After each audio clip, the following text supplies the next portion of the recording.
Praise the lord. ప్రభునందు ప్రియులరా, బాగున్నారా? దేవుడు అంటాడు, మనుషులను ఆశ్రయించుట కంటే యెహోవాను ఆశ్రయించుట మేలు. కీర్తనల గ్రంథము 118వ కీర్తన 8-9 చరణాలు. అవును, ఏదైనా వ్యాధి వచ్చినా, బాధ వచ్చినా, సమస్య వచ్చినా మొదట మనకు కనిపించేది మనుషులే కాబట్టి సహజంగానే వారిని ఆశ్రయిస్తూ ఉంటాం. అయితే అన్నీ వాళ్ళు తీర్చగలరా అంటే తీర్చలేరు. అది మానవ ప్రయత్నం.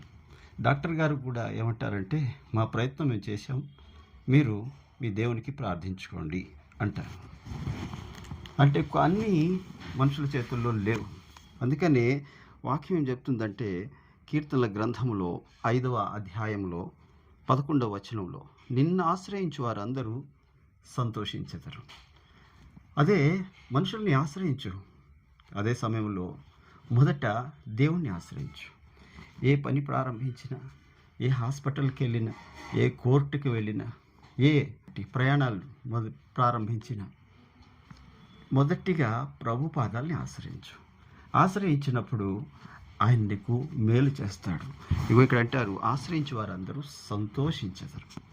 సంతోషంగా ఉంటాం, అందులో నీకు దుఃఖం కలగదు. ఇదిగో హన్న ప్రభు పాదాలని ఆశ్రయించింది. అదివరకు బహుశా ఈ కాలంలో చెప్పుకున్నట్లుగా మరి సంతాన సాఫల్య కేంద్రాలను చూసిందేమో, మరి ఎవరు ఏం చెప్తే అది తిన్నదేమో, ఎవరు ఏం చేస్తే అది చెప్పిందేమో. ఇప్పుడు అంటారు కదా, దానం కొద్ది బిడ్డలని దానాలు చేసిందేమో. కానీ ఎప్పుడైతే షిలోహు మందిరానికి వెళ్ళిందో, ఆశ్రయించిందో బిడ్డ కలిగి. అలాగనే కుష్టి వ్యాధిగ్రస్తుడైన నయమాను ఎన్ని ప్రయత్నాలు చేసి ఉంటాడు. ఆయనకి ఏం తక్కువ? సైన్యాధిపతి, మరి సిరియా సైన్యం అధిపతి, ఆయనకేం తక్కువ? ఒక చిన్న బిడ్డ చెప్పింది, మా దేవుడిని ఆశ్రయించు అని. ఆశ్రయించాడు. సంపూర్ణమైన స్వస్థత. అంటే పసిబాలుడి శరీరం అంత మృదువుగా తయారయ్యాడంట. ఆయన ఆశ్రయించేవారు సిగ్గుపడరని వాక్యంలో రాయబడి ఉంది.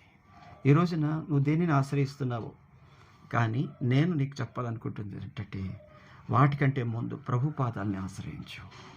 ఎప్పుడైతే నువ్వు ప్రభు పాదాలని ఆశ్రయిస్తావో, ఇదిగో ఇక్కడ హన్నా వలె, నయమాన్ వలె, మరి దావీదు వలె ఆయన ఆశ్రయించినప్పుడు జయాన్ని ఇస్తాడు దేవుడు నీకు.